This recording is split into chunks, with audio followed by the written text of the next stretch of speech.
Woo. Okay, everyone, welcome back. So today we are recording another episode of Real Management Talk with LJ and Jocelyn. Feel free to drop a comment below and we'll come back in to answer your comments. But while we're recording, we can't necessarily see all the comments and everything, guys. But we promise we'll get back in there and answer any questions that you have. So you ready to go, LJ?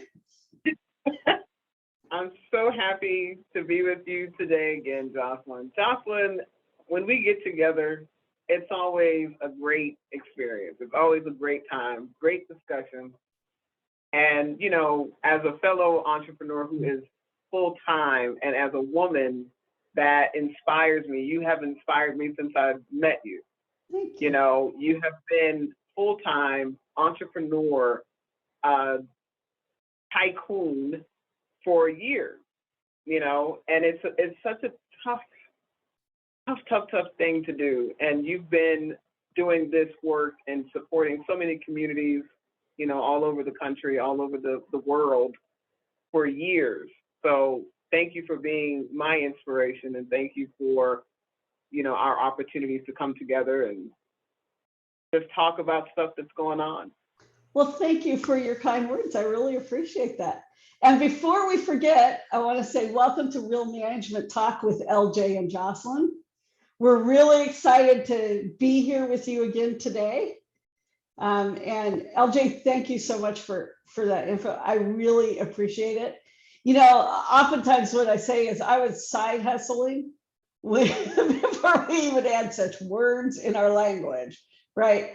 There was a lot of times over the first more than decade even of what I do, that there were periods I worked for somebody else and then I came back in and worked another 40 hours a week running company and teams and everything. So I say, this year, my main company, of course, I have two now.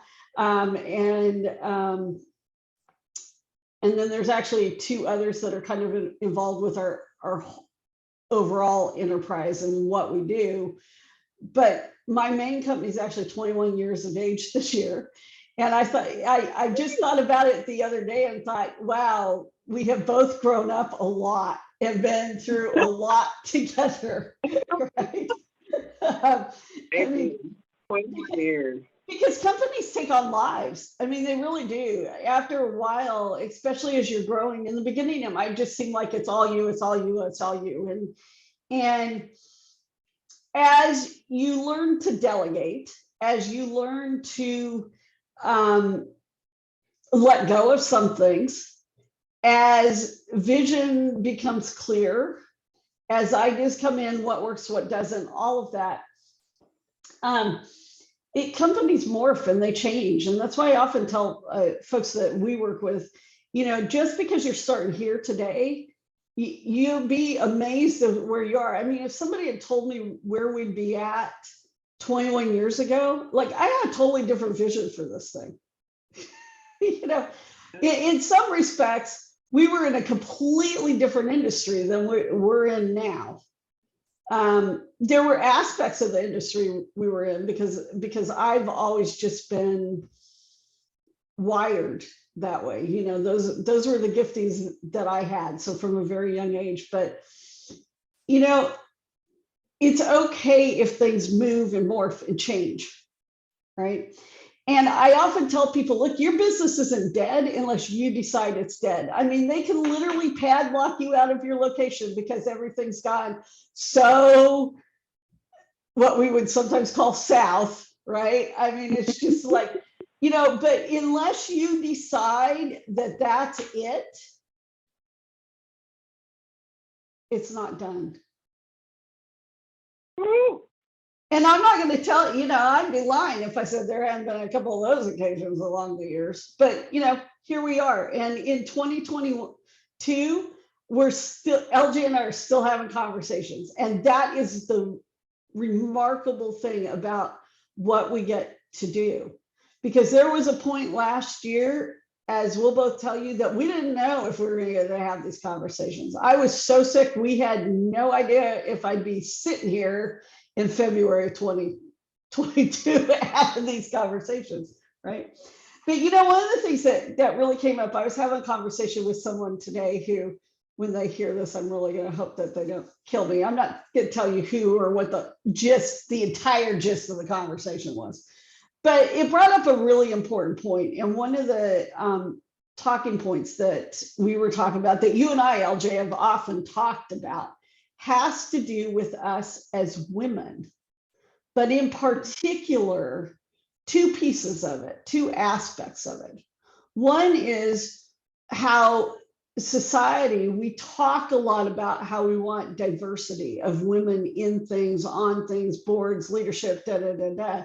And how the other side of it is, I'm going to name something that, sometimes we've said maybe we shouldn't go there, but I'm just going there today, okay? Because the one thing about everything that I went through last year is I decided not to live life small. And part of this, that is actually saying what I really think. So here we go.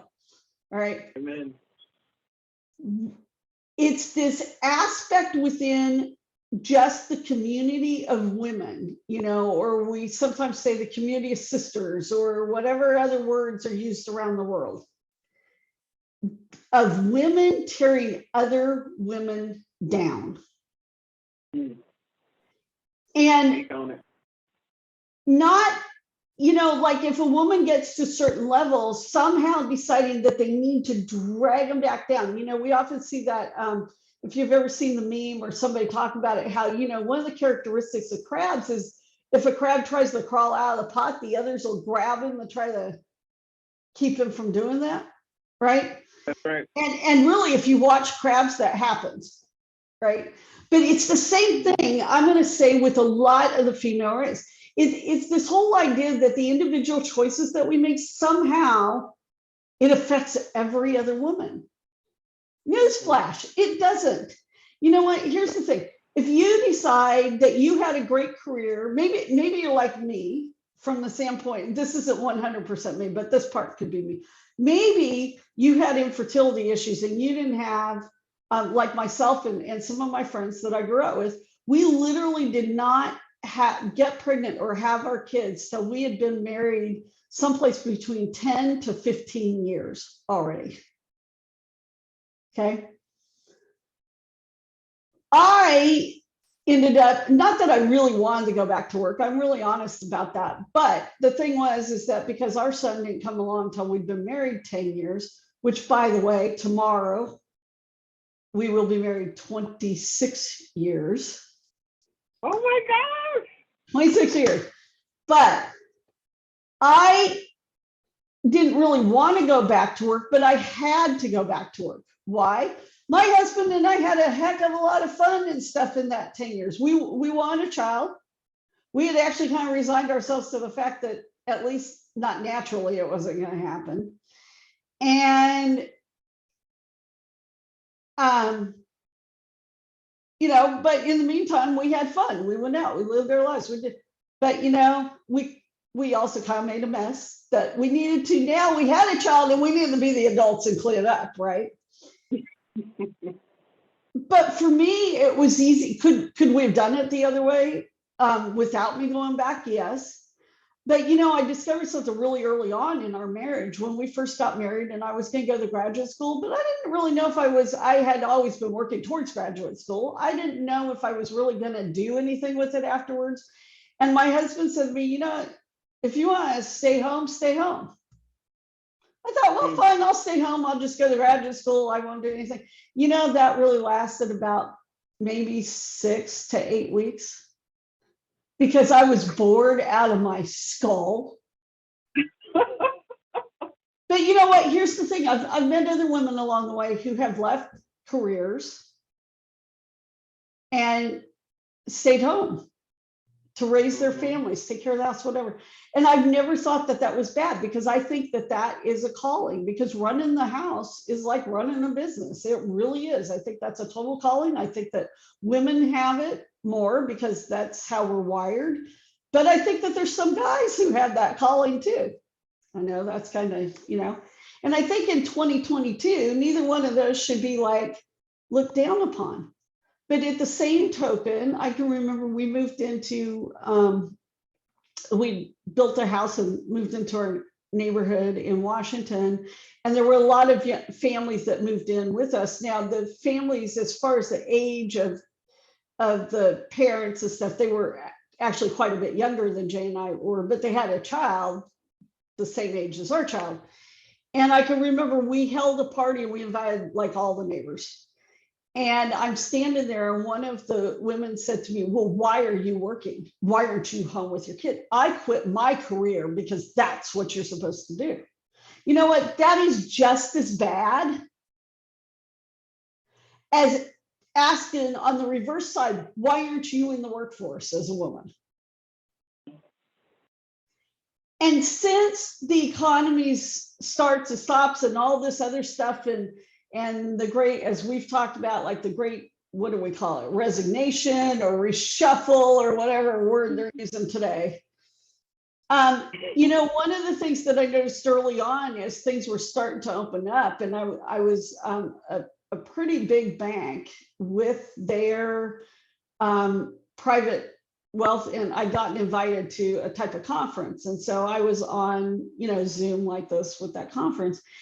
And their chief economist, who, by the way, happened to be a woman, sat down and blamed women for not going back to work because it's the lack of women coming back into the workforce that is affecting the economy. And we were doing that. And I just, I've thought this for years. Why are we picking on each other and blaming on each other? Or if I'm just as ambitious to have $100 million company as any guy, why should that be wrong? Especially considering that what the average number, the average revenue for women-owned firms is what? It's something ridiculous. It's not even $40,000 a year. Yeah. I mean, on average. So, for us to have, but this is what we were talking about, right? Now, this is from the board standpoint. We were talking about the lack of diversity as it relates to women being appointed to, Fortune 500 company boards, et cetera. This is all about, governance. This is about, compensation studies, audits, financials. When you start to really look at, when we talk about pay equity, we talk about the wage gaps, we talk about women ultimately being paid equally for their work, in comparison to men. All of it stems to the lack of women being on boards. And then, like you said, this resulting sort of crabs in the barrel mentality that has to ensue in most people's mind because they're functioning with a scarcity mindset. It's a scarcity mindset, and it's really something that we've always done. It's a traditional way. I mean, I can't tell you how many times, even in my own family growing up, I was told by women in my family, you're not going to be a successful anything, let alone entrepreneur or, adjunct professor, none of those things. No one saw that for me. That wasn't the type of future that, my family or any of the women in my village at the time saw for me. It was something that I had to create on my own and for myself and believe that I belonged in those places on my own. Right. So when you look at the power of women, who are my mentor, when I met her in life, Miss Seeley, when I finally met her, she blew the roof off of the house for me, right? She was the one who basically said, I believe in you. I've seen your work. She was my professor at first at Virginia Commonwealth University, and she was one of my favorite professors. And from there, I just basically stayed in touch with her, harassed her for years, house sat for her because she had cats and dogs. And right. She's still to this day one of my biggest advocates.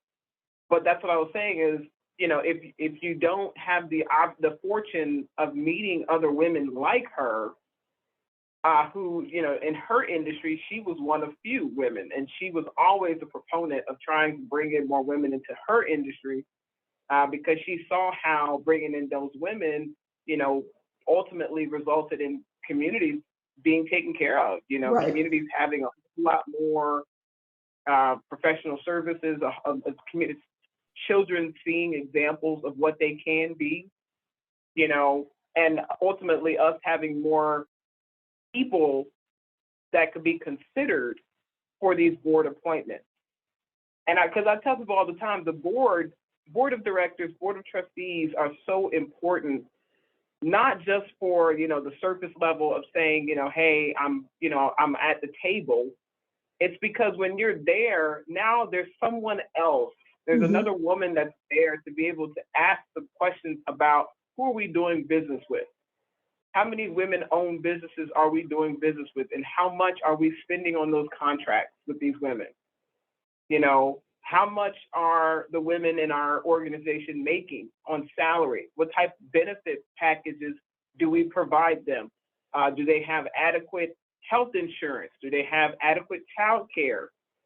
Is there a housing stipend involved? Do we have partnerships as it relates to subsidizing, housing and things like that, preferred plans? Those types of questions are the questions that we ask as women, because these are the things that we have to be cognizant of as caretakers, as primary caretakers. Right. So we have the sensibility, and the inclination to want to care, to ask about these things, because we see these other women as reflections of ourselves, and I just think it's, to your point, the global pandemic hurt whatever progress we were trying to make as it relates to getting more women into board positions, into chief executive, C-suite positions. The pandemic really hurt that. I know we saw a lot more. It felt like if you're on LinkedIn or if you're on Facebook or Twitter, it felt like we saw more women getting placed, into C-suite positions. It felt like that. There was a lot more awareness that was generated around people getting appointed as CEO, board chair, et cetera, at these different companies. But the reality of the situation is that no, not much still has changed. We're still looking at less than 6 or 7% of our Fortune 500 companies having women who are the head of the company, and then you look at the board leadership and good luck. So, we've got real issues, because you cannot address governance properly if you don't have the right sort of diversity at the table. It's not about your skin complexion alone. It has to do with your lived experiences as a woman, as a woman who's Black, as a woman who is Jewish, as a woman who Latina. Those things, all of those things matter. And so we have to do a better job of making sure that we proliferate access, but that means that the guys got to give up a seat. Yeah, it does. And I think that the thing about it is, or add a seat. well, it could be add a seat too. It could be, re-looking at the board. And it's not, I think it's not, what we're saying is not necessarily every guy's got to go from the board. Guys, if you're listening to this, that's not the thing. But ladies, you need to step up too. And by the way, you need not to tear down women who are willing to step up, because it's not the life that you're living. Maybe you wanted to, but you ended up making some choices,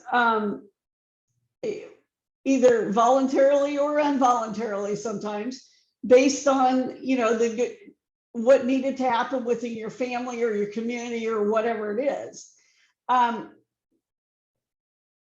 But that doesn't mean that you can't use all your skills. And maybe that's a much longer conversation. But it does seem that within the female community as a whole, we have this tendency to, not all of us, but there is a giant tendency to live from scarcity. And that if people are not living their lives like they really want to live, because maybe at some point they had to make this one thing, and now, it's just been years and people feel stuck and don't know how to go talk to whomever they need to talk to. I think that that misery oftentimes leads to that scarcity, which then leads to, tearing other people down. I personally, I don't like to tear other people down. People are just where they're at, male, female, whatever. But it always surprises me when other women do that. And even though I logically know that sometimes they're going to do that, even sometimes upon meeting them, that they may do that, it just always surprises me, because I'm like, are we still in high school? Like, did 90% of the population get stuck somewhere around 15, 16 years of age and just decide that that is where they're going to be?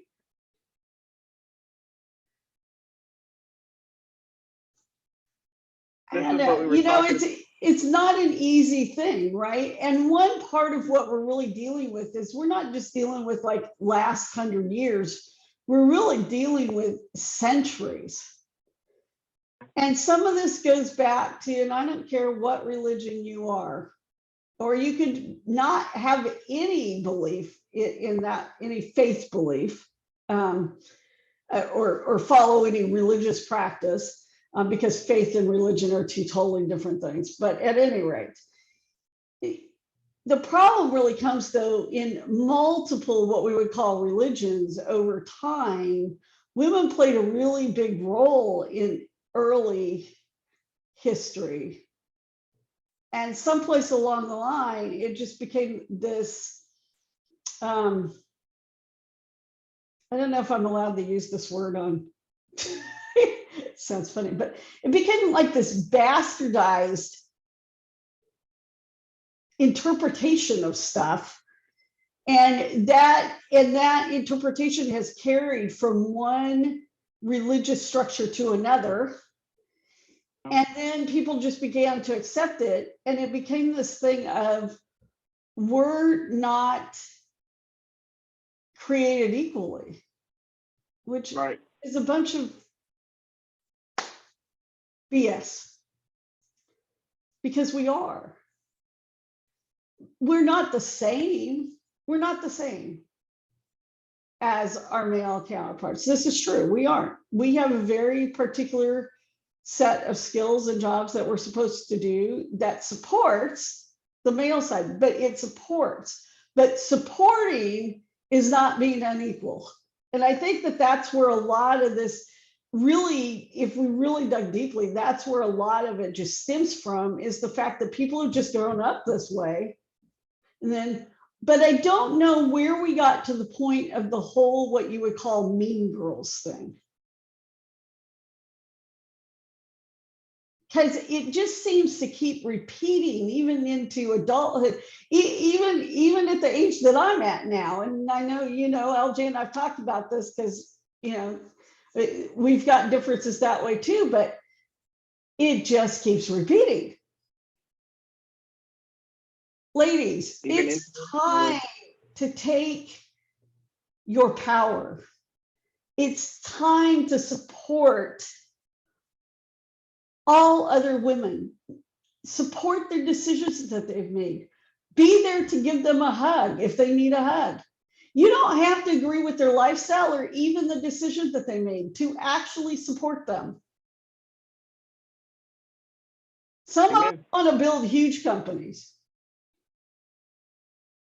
Some of us, you might say we should already be there. Maybe yes, maybe no, because there's different paths even under that with being an entrepreneur and learning and trying and Lord knows figuring it out. But, we're in an age now where we're needed more than ever to step up. And we can't do that if we're constantly tearing each other down. We can get into more boardrooms. We can lead more things. We can be at higher levels of politics. We can all around the world. But you know what? We have to come together. And that starts by the conscious decision. The next time you think you want to tell somebody your opinion about the decisions they've made for their career or their personal life or their family life or whatever, and why that's wrong, check yourself and not do that. Amen. And say, you know what? How can I help you? How can I help you?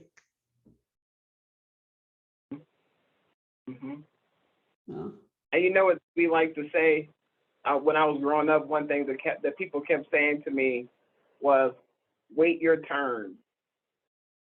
Wait your turn. And that's another real issue, I think, in our community as women, is we have a tendency to want to dim someone else's light when they are, in our minds, doing better than we're doing at that point in time. And that's just not the case. You know, like you're saying, Jocelyn, sometimes things take time because you're on your own path. You know, everybody's got their own time. And that person that you might see today that you think is miles ahead of you, they might be holding on by a shoestring.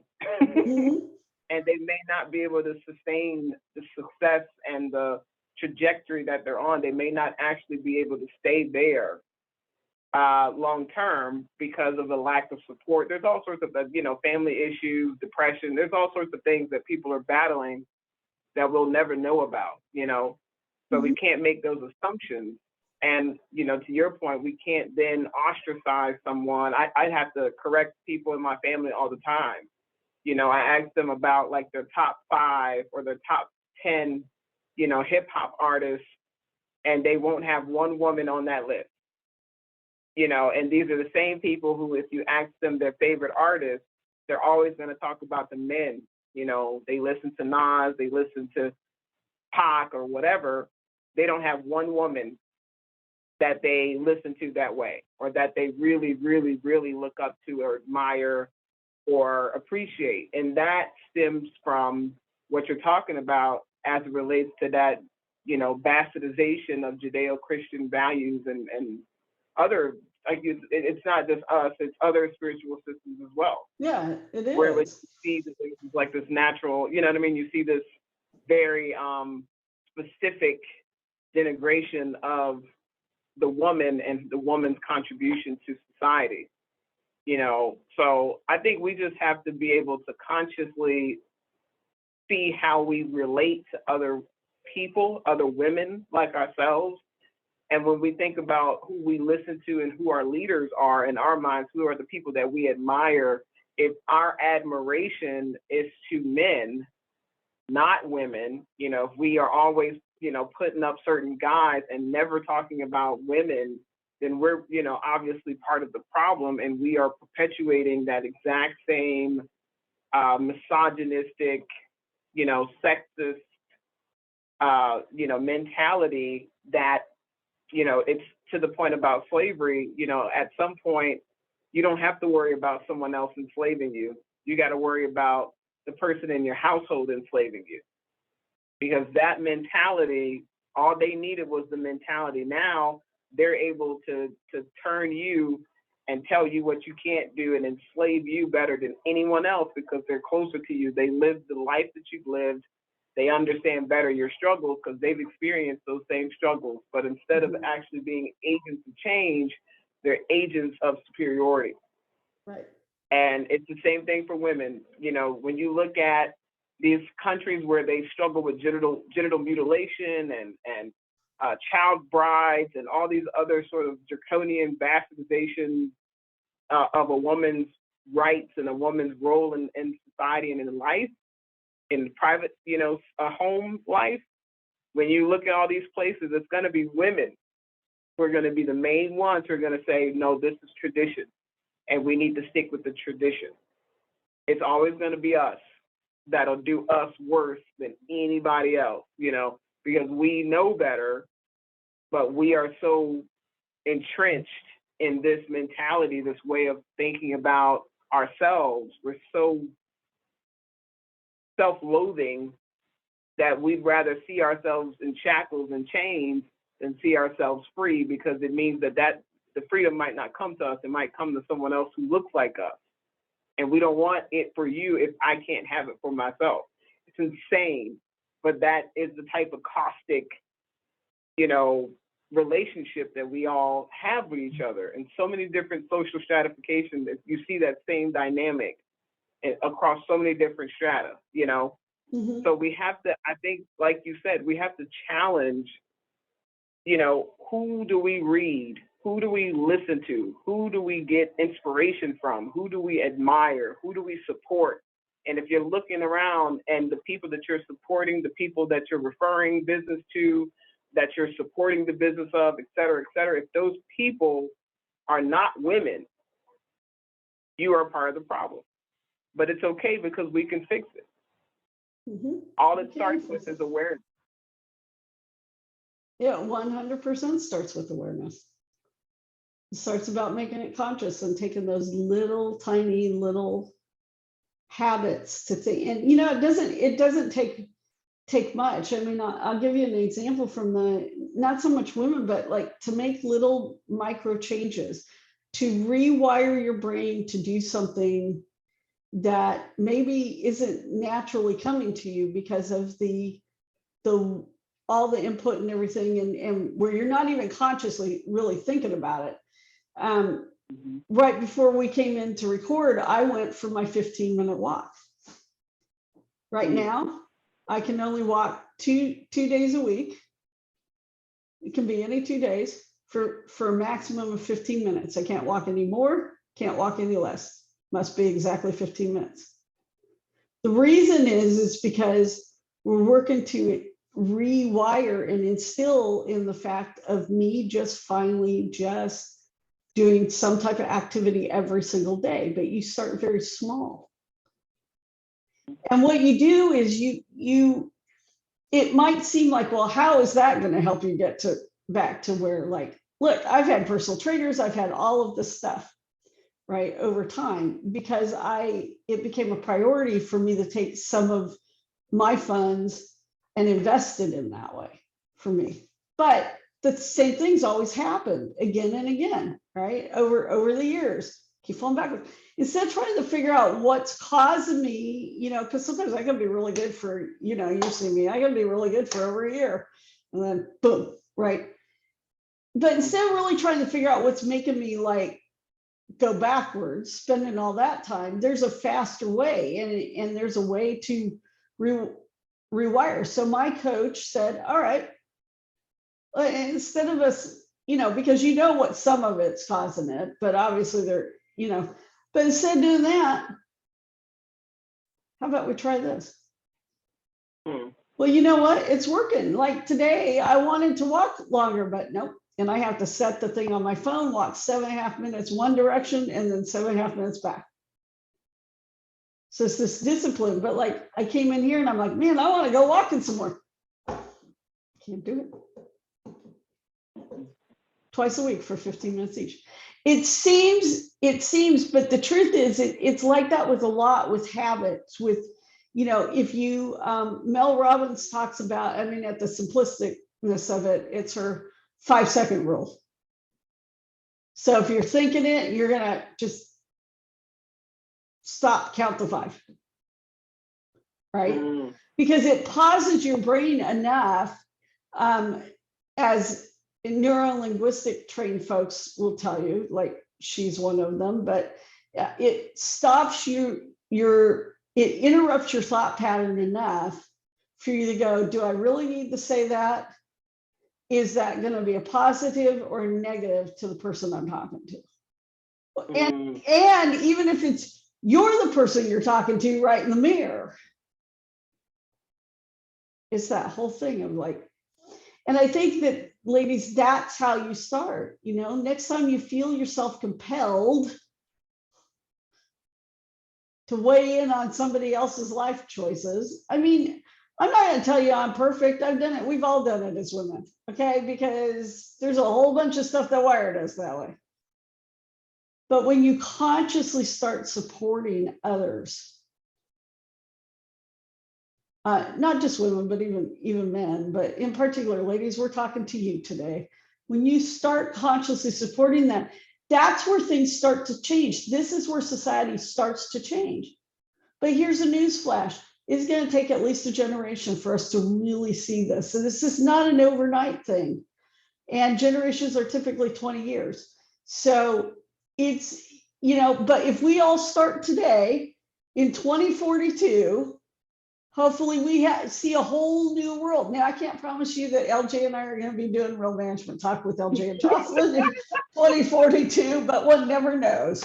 So that'll be really interesting if we come back and visit this episode, and that's like episode 1000 and whatever. But Web 3.0. Yeah, I mean, to me, I'm hoping that before I leave this planet, I actually see this really have taken center stage where, it's the best person for the job. People are paid the same. I just saw a new, somebody just released like the new kind of numbers, and it really was surprising, actually, out of women anyways, who's actually paid the most. Still not paid, for every dollar a man's paid, but what was really surprising about it was the Asian women are paid 92 cents on the dollar. And not that that's bad. I'm like, go girls, go get them, but it just really surprised me. And then where the, all the rest of us fall, and how much further below we fall. So it made me think, okay, where is some of it because of, 40 years worth of, and then even as Asian women, I'm not saying this bad, I'm just saying, some of it could be a mindset shift that happened there. Okay, because they weren't always ranked as high. There were others, and where other mindset shifts have happened. But you know what, ladies, all of us can make, now everybody should just make dollar for dollar, and that's a whole different discussion. But you know what, ladies, every single one of us, no matter what we look like, sound like, are like, we can all make that 92 cents. Right. Now, we should all be striving for a buck, but let's take one giant leap and get everybody to 92 cents in the next 2 years, okay? And it doesn't matter what you're doing, even if you're running a side hustle out of your house, because you are home being the boss of your own house, the economist of your own home for your family and everything. But the kids are old enough, and now either they're old enough that you can plop them in front of the TV long enough, or they're old enough that they're actually at school, and you're doing some stuff where you're running a side hustle business on the side. You could price it so you still make either dollar for dollar or no less than 92 cents. You just got to embrace the idea that you are deserving of this. And one of the fastest ways to do that is actually to stand in front of your mirror every morning. I used to think that was crazy too, until somebody challenged me to do it, and I started doing it, and talking to yourself.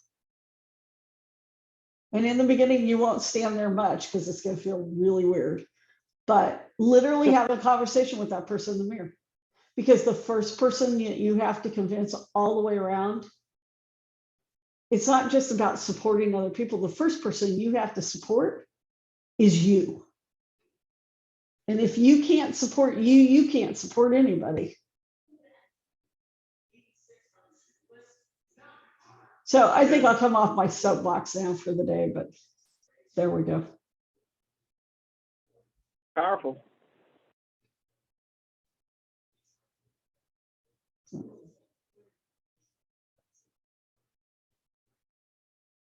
That's it. That's excellent. Excellent way to close us out. So guys, we're so glad that you joined us. And if any of you listened all the way through or you listened on further podcasts, just remember we're available on all of your major podcasts, the platforms, and a couple of the not so well known podcast platforms. I believe we're available across like 11 of them, folks. So last time I counted. So, but feel free, Spotify, Apple Podcasts. Those are the two most popular. Um, you know, give us a listen, download us. You can replay this episode. And we thank you for joining us. Bye. Thank